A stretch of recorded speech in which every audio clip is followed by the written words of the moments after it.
what I want to talk about is the end of Acts 4.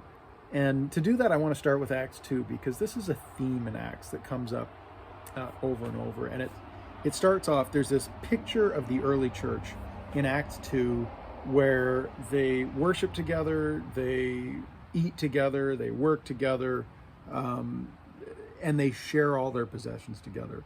It's together is really the operative word here. And this is an ideal that even by the end of the book of Acts, the early church was not living up to. They were getting disagreements and not really sure what to do, because people will be people. But this is an ideal to try and live up to, and I think one that we should not discount. The key word here is to each is distributed as they had need, because we've got all these other things, but in the passage today, it's this almost economic side that's re-emphasized. This was a community that, everybody was valued for the specific perspective they brought to the table, and supported in the way they specifically needed, and it was voluntary. One of the words that comes up whenever I think about passages like this, and perhaps it comes up to you as well, it comes up to me because, to be honest, that's just the way my politics lean, but the word is socialism, or perhaps commune. Maybe this is a commune of some sort, but I don't think that's actually the case. And the reason for that is this is a passage that sort of goes against system, and politics or economics or whatever, those are systems. I think what's really key here, and we can see that because earlier in the chapter there's a disagreement with the temple system, and both the temple system and the early church came from the same foundation. The early church was an offshoot. They were sort of a reformation of the temple system. One was legislated, the other was voluntary. The temple system, the Israel thought that God was angry at them. This was a pre-scientific society that, we can't really put our head in that perspective anymore, because, if we had a crop failure, we wouldn't go, oh, God's obviously angry at us. We'd go, well, the conditions were not favorable in biology, et cetera, and we'll try again next time and figure out how to make it work in the meantime. But this was a group of people where if something bad happened, they thought God was angry at them. They hadn't, science has allowed us to understand God better today. But at that time, they saw it more as a simple give and take. And so they'd been exiled, and now they were back in their promised land, but they were under Roman rule, and they thought that was a sign of God's displeasure. And the temple system was really, at that time anyway, they were just frantically trying to force people to be back in God's favor, do the things that would bring God's favor.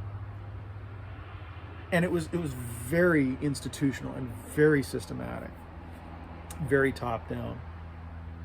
And they were the ones that were hassling and threatened by the early church. They hauled Peter and John, or Peter and James. I didn't write down who it was. They hauled them up in front and said, we'd like you to stop. By what authority do you do this? I.e., we didn't tell you to do this. Why are you doing it?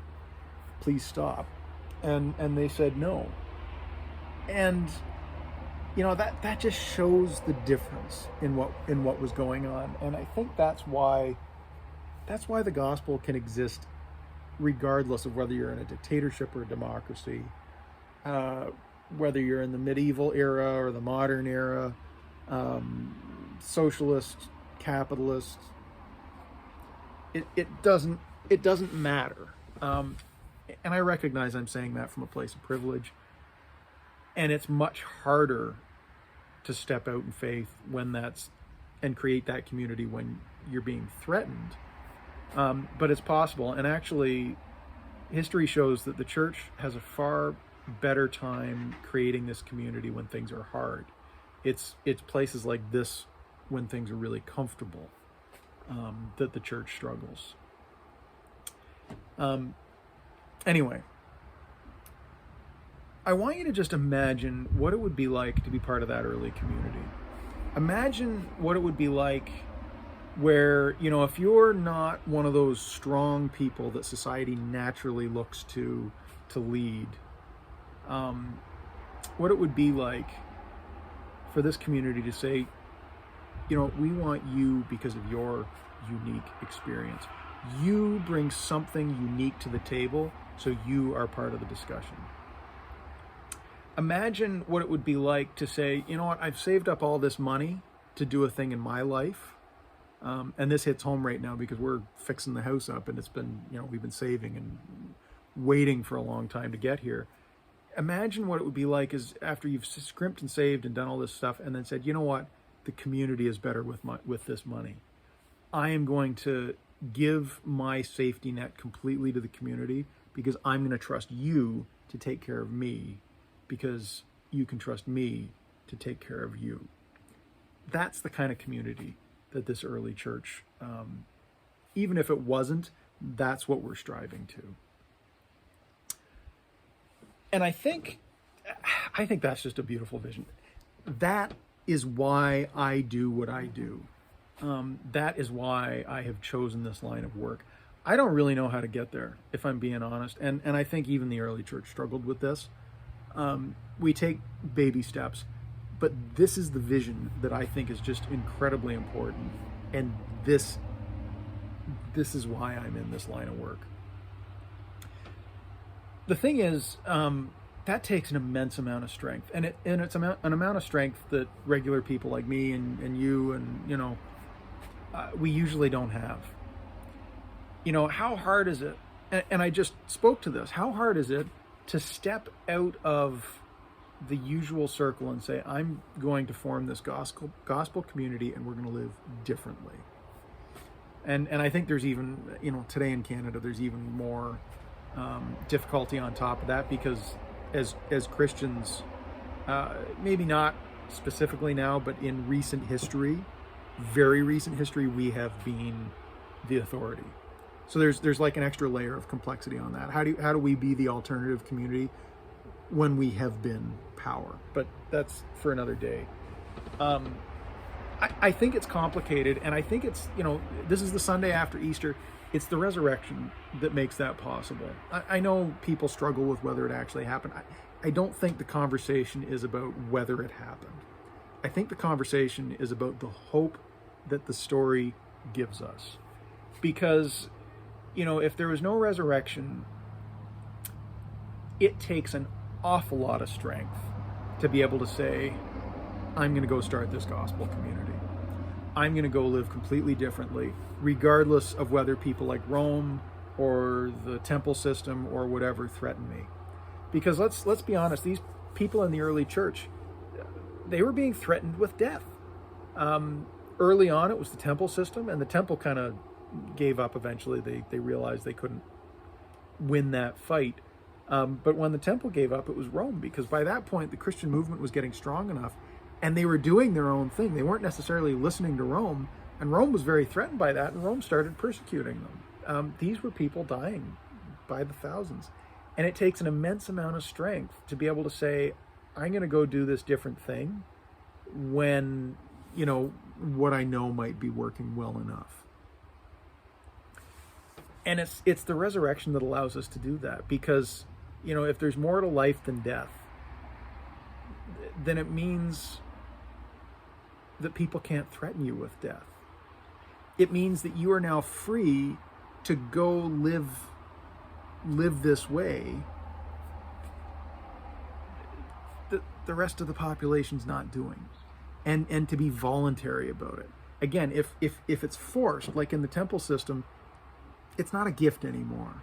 But if it's just something that you just feel this immense sense of community, it's beautiful. It's beautiful. But it's the resurrection that allows us to do that. And so I've made sort of a big deal about how this isn't a system. I was talking about socialism and how it's not socialism because it's not forced. It's not a political system or an economic system. This is a voluntary thing. And the reason I made that point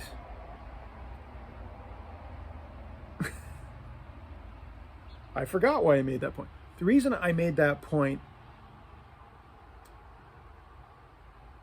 is because we can go and do this anytime.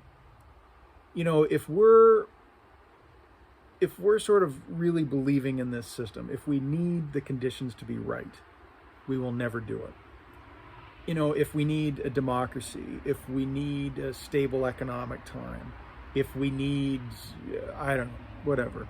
It doesn't matter whether we're in, you know, medieval times, in Asia or Africa, or, you know, modern times, ancient Rome, a democracy, a dictatorship, a socialist economic system, or a capitalist. It doesn't matter. The gospel exists, or can exist, independent of time or system or whatever, and it's independent of that. And what allows it to be independent of that is that freedom that the resurrection story gives us. People can't threaten us if we're not afraid. You can't use fear to motivate us if we're not afraid. And so, you know, I think I hope I've painted this beautiful picture of what kind of community the gospel fosters. And what I want to leave you with is that the resurrection allows us to go and work at it today. I want to be honest, I don't necessarily know the steps. It's complicated. But we can do it today. And that's why the resurrection is important. Amen.